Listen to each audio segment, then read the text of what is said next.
Trump Pakistan military officer అయిన ఆసిఫ్ మునీర్ని అమెరికాకి పిలిపించుకొని అక్కడ లంచ్ అయితే ఏర్పాటు చేశాడు. అసలు ట్రంప్ ఎందుకు ఈ పాకిస్తాన్ మిలిటరీ ఆఫీసర్ని కలిశాడు అంటే, ట్రంప్కి ఒక క్రిప్టో కంపెనీ ఉందన్నమాట, వరల్డ్ లిబర్టీ ఫైనాన్షియల్ అని.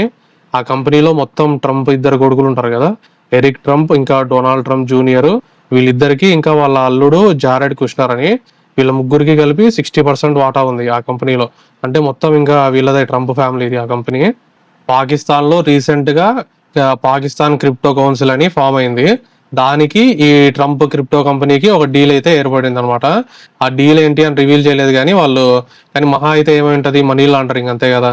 అమెరికాలో ట్రంప్ కి బ్లాక్ మనీ ఉందనుకోండి, ఆ మనీని ఈజీగా క్రిప్టో ఫామ్ లో ఈ పాకిస్తాన్ కి పంపించుకొని వైట్ చేసుకోవచ్చు. ఆ పాకిస్తాన్ కి కొంచెం కమిషన్ ఇస్తే ఆ ఆర్మీ ఆఫీసర్స్ పొలిటీషియన్స్ పంచుకొని మిగతాదంతా టెర్రరిస్టులకి ఫండింగ్ ఇస్తారు, వాళ్ళు మన మీద అటాక్ చేస్తారు. ఇంకో విషయం ఏంటంటే, ఈ పాకిస్తాన్ క్రిప్టో కౌన్సిల్ కి అడ్వైజర్ గా ఎవరో తెలుసా, బైనాన్స్ అని ఒక క్రిప్టో కంపెనీ ఉంటది. ఆ కంపెనీ ఫౌండర్ చాంగ్ పెంగ్ జావ్ అని, ఇతను రీసెంట్ గా మనీ లాండరింగ్ కేసులో అమెరికాలో జైలుకి వెళ్ళి రీసెంట్ గా రిలీజ్ అయినాడు. అతన్ని ఈ పాకిస్తాన్ క్రిప్టో కౌన్సిల్ అయితే అడ్వైజర్ గా అపాయింట్ చేసుకుంది. మొత్తం దొంగన డాష్ గాళ్ళంతా ఒక చోట చేరినారు. ఇది మ్యాటర్. అందుకు ట్రంప్ అయితే ఈ పాకిస్తాన్ మిలిటరీ ఆఫీసర్ ని కలిశాడు.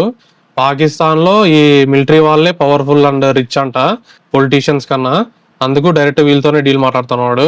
రీసెంట్ గా G7 సమ్మిట్ కి మోడీ వెళ్ళాడు కదా, దాని తర్వాత ట్రంప్ అయితే మోడీని మీటింగ్ కి పిలిచాడు, కానీ మోడీ అయితే దొబ్బేమన్నాడు.